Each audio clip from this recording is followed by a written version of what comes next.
आप नाना जी के पास कैसे पहुंची? आपने भी काफी काम किया चित्रकूट में, कैसे शुरू से बताइए, क्या जब संघर्ष के दिन थे उनके? हम वैसे तो मेरा जन्म हुआ है दक्षिण भारत में, आंध्र प्रदेश में। लेकिन हमने पढ़ाई किया जबलपुर में होम साइंस कॉलेज में।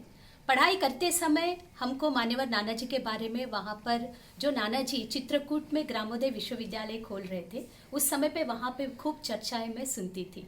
तो अचानक हमें चित्रकूट आने को मौका मिला था 1994 में। जब हम आए तो भगवान की दया से एक ऐसे मैंने व्यक्तित्व से मिलना मेरा हुआ, नाना जी से। चित्रकूट में मैं उनसे मिली। तब नाना जी हमको देखे और देखते ही साथ बोले कि तुम करती क्या हो।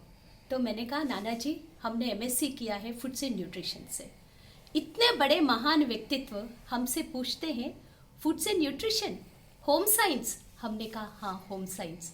तो नाना जी हमसे पूछते हैं what do you mean by home.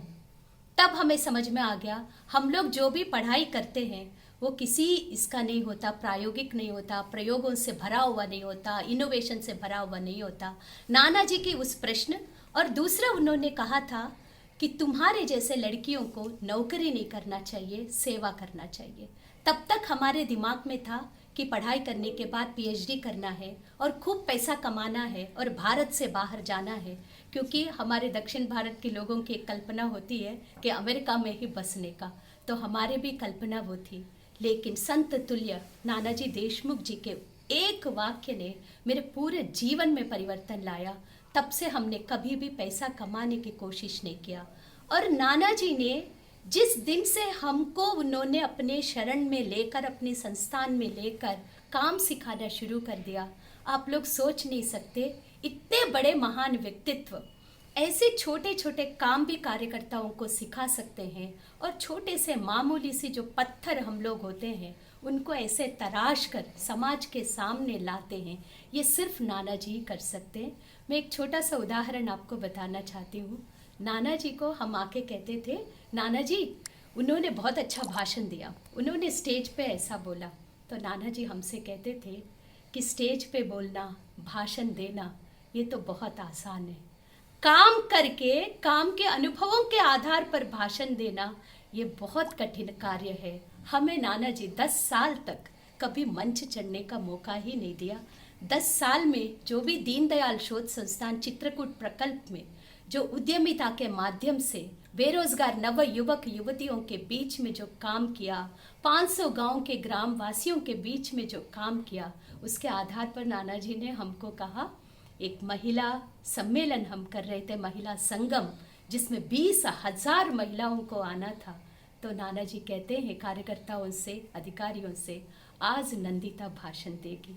तो पहला अवसर था, हमने मान्यवर नानाजी देशमुख जी के उपस्थिति में हमको भाषण देने का मौका मिला। लेकिन नाना जी इतने प्यारे व्यक्तित्व है, उनको पता है ये डर जाएगी, तो उन्होंने हमको बुला लिया। हम भी दौड़ के गए, नाना जी आप हमको भाषण लिख के बता दीजिएगा, मैं वही भाषण आज 20,000 महिलाओं के सामने बोलूँगी। तो नाना जी ने हमें पूरा भाषण लिख के दिया, हमने वो भाषण दिया और नाना जी भी भाषण दिए थे। नाना जी को लोग कहते हैं, नाना जी आपने बहुत अच्छा आज भाषण दिया, वक्तव्य आपका बहुत अच्छा था। नाना जी कार्यकर्ताओं का उत्साहवर्धन ऐसे करते थे। उन्होंने कहा, नहीं तुम लोग सब गलत बोलते हो, आज नंदिता ने सबसे अच्छा भाषण दिया। और एक बात है नाना जी के जीवन का जो हम लोगों को, कार्यकर्ताओं को संतुष्टि देता है, क्योंकि जो भी कार्यकर्ता संस्थान में रहकर काम करते हैं, संस्था के प्रमुख यदि उनका तारीफ करते हैं या उत्साहवर्धन करते हैं, वही जीवन का असली सफलता होती है। 26 फरवरी को नाना जी ने हमको बुलाया। उससे पहले उन्होंने हमें एक काम दिए थे, 4-5 लेटर्स अंग्रेजी में लिखना था। हम दूसरे कामों में व्यस्त होने के कारण वो कर नहीं पा रहे थे। 26 तारीख को नाना जी बुलाया, 25 तारीख को, और कहते हैं, नंदिता हमारे पास समय कम है, हमारा काम करके दे दो। हमको पता नहीं, ऐसा लगा नाना जी मजाक कर रहे। मैं बाहर जाके हंसने लगी। हमने कहा नाना जी को काम लेते कितने अच्छे से आता है, कह रहे हमारे पास समय कम है। फिर हमने उनके पूरे लेटर्स कंप्लीट किया। उनका सिग्नेचर हम लोगों ने जो डिजिटल सिग्नेचर था वो ही डाल दिए थे, वो कर नहीं पाए थे। उनका लेटर्स डिस्पैच किया। उसके बाद नाना जी को मिले। हमने कहा नाना जी आपका लेटर्स भेज दिया। कहते हैं तुम लोगों ने हमारा पूरा काम कर दिया। तुम लोगों ने हमारा पूरा पूरा काम कर दिया, अब कोई काम नहीं बचा। हम लोग समझ ही नहीं पाए नाना जी क्या कह रहे। 26 तारीख को रोज याद करने वाले नाना जी हमको और इनको और कार्यकर्ताओं को हमको बिल्कुल याद नहीं किया। ये नहीं पूछा दीदी आई कि नहीं आई, क्या है क्या नहीं। इतने संतुष्ट थे।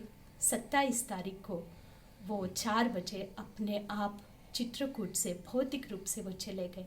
ऐसा इतना प्यार, इतना सम्मान कार्यकर्ताओं को देते थे। जब वो ग्रामवासियों से भी मिलते थे, कहीं नहीं लगता था नाना जी इतना बड़ा व्यक्तित्व है, ऐसे ग्रामवासियों के साथ मिलके बात कर रहे हैं। चाहे पढ़ी लिखी महिला हो, बेपढ़ी हो, अच्छी खासी अधिकारी हो, उनसे भी वो बेटी के रूप में ही देखते थे और माँ के रूप में देखते थे। ऐसे नाना जी को हम लोग बहुत याद करते हैं। कल जैसे ही अपने भारत देश के सरकार ने और माननीय प्रधानमंत्री जी और राष्ट्रपति जी के द्वारा ये घोषणा हुई है कि नाना जी को भारत रत्न सर्वोच्च पुरस्कार दिया जा रहा है, एक खालीपन लगा। नाना जी होते तो हम सब लोग आज उनको पकड़ के नाचते। उनको कोई अवार्ड वगैरह से कोई मतलब नहीं था। कार्यकर्ताओं को तो बहुत आनंद आता उनके साथ झूमने में। आज वो कमी है। नाना जी को हम लोग चाहते हैं एक बार फिर आए, हम सब कार्यकर्ताओं के ऊपर प्यार की बरसात करें, हम लोग आगे और अच्छा काम करें। प्रभु कामतानाथ जी, मैहर माता जी और सतना के लोगों ने तो नाना जी को इतना प्यार किया है, अपनी पूरी बुंदेलखंड की जनता ने इतना प्यार किया, उनको आत्मसात किया। ऐसा नाना जी को हम लोग बहुत बहुत मतलब याद करते हैं।